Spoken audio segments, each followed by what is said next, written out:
Que la paix et la gratitude soient nous données à vous aussi, mes frères et sœurs. Aujourd'hui, nous allons lire Matthieu 10 du verset 1 jusqu'au verset 10. Nous allons prier. Père, nous te disons merci pour ta grâce et ta miséricorde. Tu es le Dieu des miséricordes, des faveurs. Nous avons besoin de ta présence maintenant, Seigneur, dans le nom précieux de Jésus-Christ. Amen. Amen. Comme je le disais, nous allons lire Matthieu 10 du verset 1 premier à verset 10. Amen. Nous allons lire au nom de Jésus-Christ. Puis, ayant appelé les 12 disciples, il leur donna le pouvoir de chasser les esprits impurs et de guérir toute maladie et toute infirmité. Voici les noms des 12 apôtres. Le premier, Simon appelé Pierre, et André son frère. Jacques, fils de Zébédée, et Jean son frère. Philippe et Barthélemy, Thomas et Matthieu, le publicain. Jacques, fils d'Alphée et Thaddée. Simon le Cananite, et Judas Iscariote, celui qui livra Jésus. Tels sont les 12 que Jésus envoya après leur avoir donné les instructions suivantes. N'allez pas vers les païens et n'entrez pas dans les villes de Samaritains. Allez plutôt vers les brebis perdues de la maison d'Israël. Allez prêcher et dites, le royaume des cieux est proche. Guérissez les malades, ressuscitez les morts, purifiez les lépreux, chassez les démons. Vous avez reçu gratuitement, donnez gratuitement. Ne prenez ni or, ni argent, ni monnaie dans vos ceintures, ni sac pour le voyage, ni deux tuniques, ni souliers, ni bâton, car l'ouvrier mérite sa nourriture. Amen. Amen. Je vais lire. Puis, ayant appelé ses 12 disciples, il leur donna les pouvoirs de chasser les démons impurs et de guérir toute maladie et toute infirmité. Voici les noms des 12 apôtres. Le premier, Simon appelé Pierre, et André son frère. Jacques, fils de Zébédée, et Jean son frère. Philippe et Barthélemy, Thomas et Matthieu, le publicain. Jacques, fils d'Alphée, et Thaddée. Simon le Cananite, et Judas l'Iscariote, celui qui livra Jésus. Tels sont les 12 que Jésus envoya, après leur avoir donné les instructions suivantes. N'allez pas vers les païens et n'entrez pas dans la ville des Samaritains.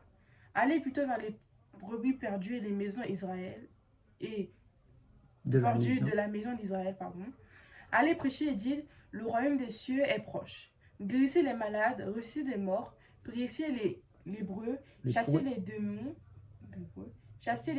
Vous avez reçu gratuitement, donnez gratuitement.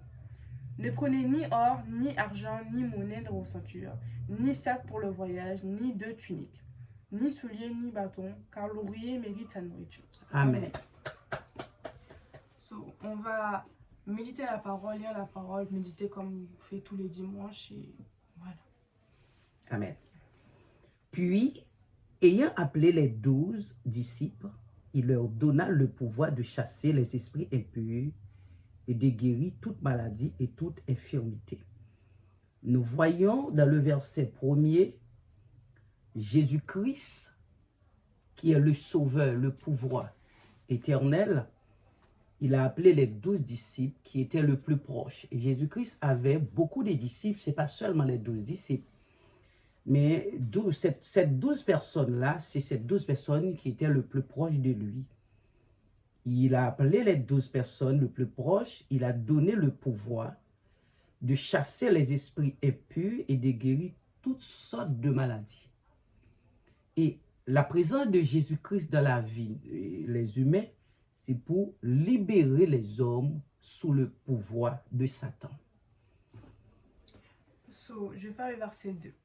Voici les noms des 12 apôtres. Le premier, Simon appelé Pierre et André, son frère Jacques, fils de Zébédée, et Jean son frère. Philippe et Barthélemy, Thomas et Matthieu, le publicain, Jacques, fils d'Alphée et Thaddée, Simon le Cananite, et Judas Iscariote, celui qui livra Jésus.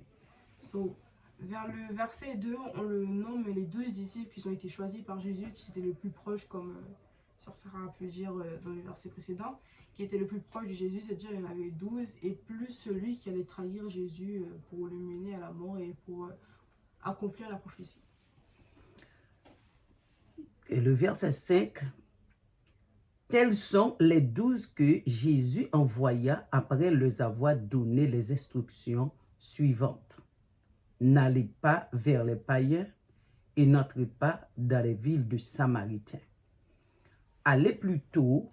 Ok.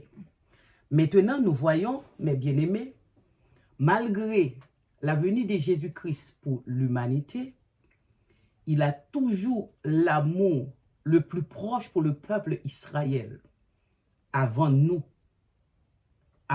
les autres nations. C'était plutôt son nid à lui. Il était lié, le peuple Israël, le fils d'Abraham. Pour Dieu, après Jésus, c'était Israël, son... Vous comprenez? Lié. Il a envoyé les 12 chez eux pour faire des guérisons.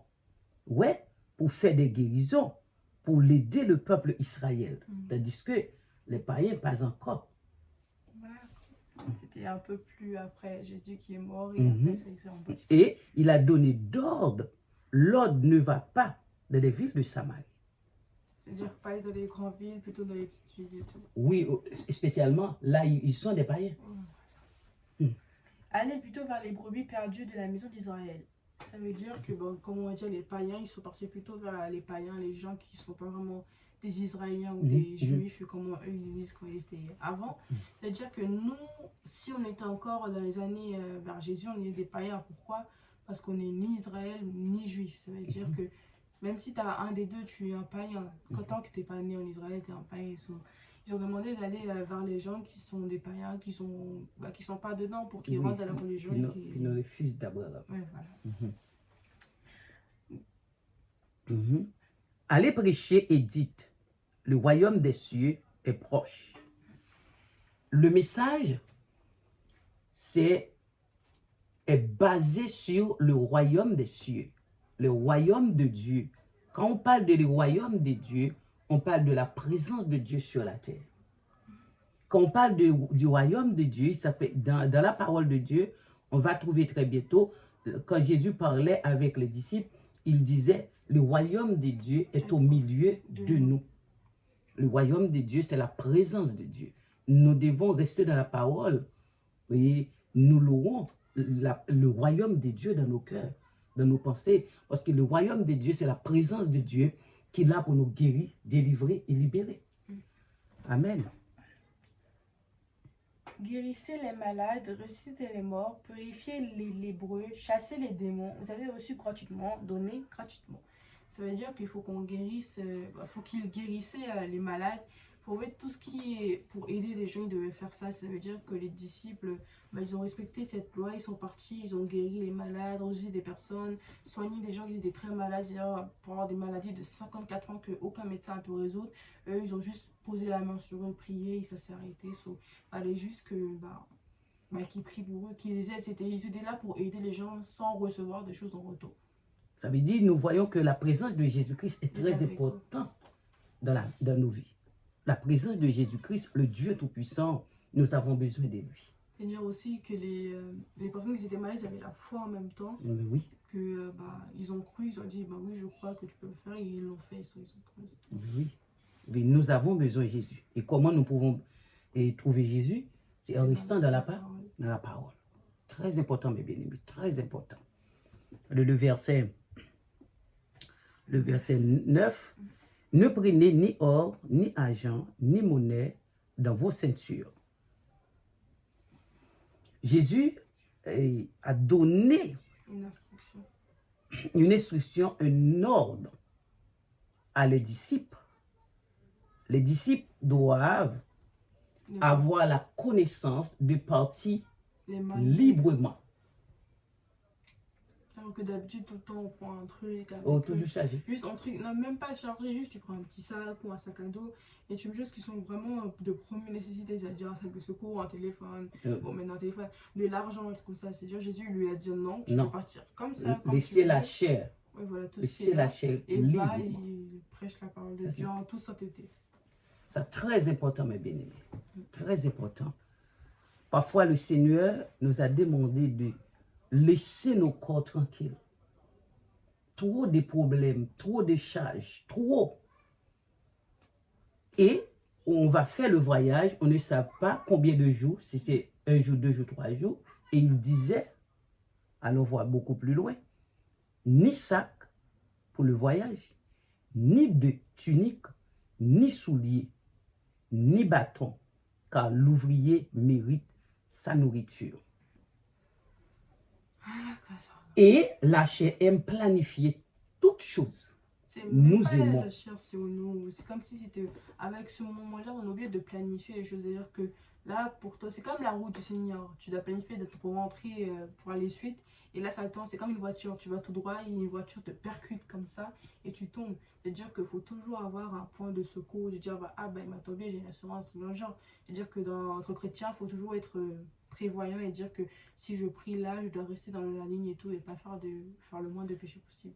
Mais oui, mais Dieu nous a demandé parfois, nous devons Aller avoir une comme vie ça. simple, Ouais, voilà, calme, sans, tranquille. Malgré après, il va parler, les disciples doivent avoir des provisions, des trucs, mais pour le moment là, il disait, ne touche rien pour le voyage. Nous disons le Seigneur merci pour sa parole et nous avons besoin de Jésus. Jésus-Christ, c'est le Dieu créateur, toutes choses qui a venu sur la terre comme lumière pour nous briller. Mais bien aimés, nous avons besoin de Jésus. Sans Jésus-Christ, n'a pas de la paix, ni la joie, ni la tranquillité. Et nous ne pouvons pas trouver Jésus-Christ sans rester dans la parole de Dieu. de Dieu. Et Jésus-Christ a parlé avec Josué. Il disait, le serviteur doit méditer la parole la journée ou la nuit. Si nous ne restons pas dans la parole, la présence de Jésus-Christ, la présence du Dieu Tout-Puissant, du Saint-Esprit est impossible pour nous. Ouais. So, j'espère que vous avez tous aimé la lecture qu'on a fait. So, un des points qu'il fallait faire, c'était juste le début de la relation avec Jésus et les 12 disciples, les missions plutôt que Jésus a donné aux 12 disciples. So, aujourd'hui, on n'est que deux. Ça veut dire, ça fait très bizarre. Pasteur, frère David a eu un imprévu, ne pouvait pas être là, mais il vous salue tous au nom de Jésus-Christ. Il pense à vous et il espère que vous allez tous bien. Et comme dirait frère David, êtes-vous abonné à la chaîne, faire un petit like, mais la petite cloche de notification pour recevoir tous nos vidéos. So, voilà. On n'oublie jamais comment chaque dimanche, frère David nous rappelle qu'il faut s'abonner, liker et surtout partager la vidéo. So, j'espère que vous allez tous bien et que vous passez tous un bon dimanche avec le Seigneur Jésus-Christ. Nous avons prié. Amen. Que le Seigneur vous bénisse, mes bien-aimés. Dieu Tout-Puissant, nous te disons merci pour ta parole vivante. Merci, tu es la lumière du monde, Seigneur. Merci pour ta grâce et ta fidélité. Tu es le Dieu de toute la terre. Seigneur, donne-nous ta faveur tous les jours, Seigneur, au nom de Jésus-Christ. Amen. Amen. Que le Seigneur vous bénisse, mes J'espère qu'on passera un bien-aimés. bon dimanche avec le Seigneur. Au nom de Jésus-Christ. Au revoir, mes bien-aimés. Au revoir.